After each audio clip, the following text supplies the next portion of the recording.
ஆனா மண்டபத்துல அவரு ருத்ர தாண்டவம் ஆடும்போதுதான் தெரிஞ்சது நீ சொன்னது எல்லாம் பொய்ன்னு. நான் அன்னைக்கு சொன்ன எல்லாமே பொய் இல்ல அத்தை. உண்மையில கொஞ்சம் போய் கலந்து சொன்னேன், அவ்வளவுதான். எங்க அப்பா ரொம்ப நல்லவர் அத்தை, மோசமானவரெல்லாம் இல்ல.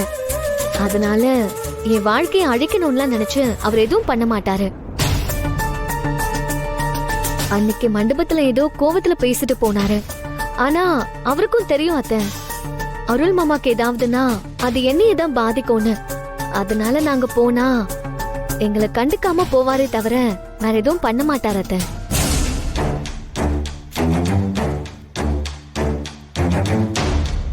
வரதன் பிரச்சனை பண்ண மாட்டான்னா மறு வீட்டுக்கு தாராளமா அனுப்பி வைக்கலாம். நீங்க எல்லாரும் முடிவெடுத்தா போதுமா?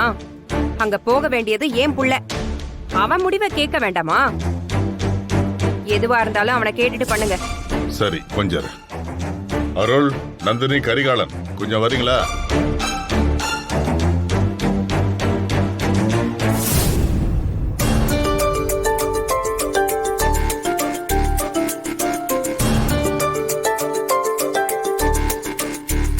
கல்யாணம் முடிஞ்சதும் முறைப்படி மறு வீட்டுக்கு போனப்பா.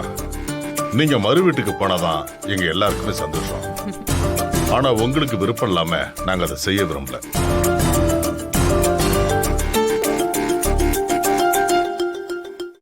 கரிகாலா, நீ என்ன சொல்ற?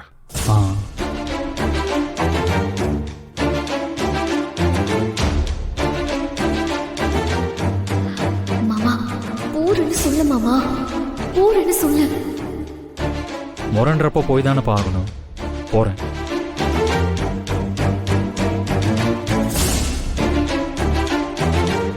நந்தினி, நீ என்னமா சொல்ற?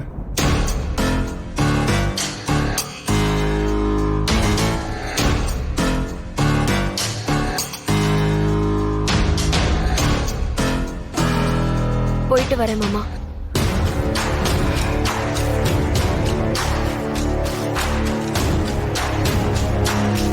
வானதி தயாரா தான் இருக்கா, அதனால அவகிட்ட கேட்க வேண்டிய அவசியம் இல்ல. அருள், நீ என்னப்ப சொல்ற?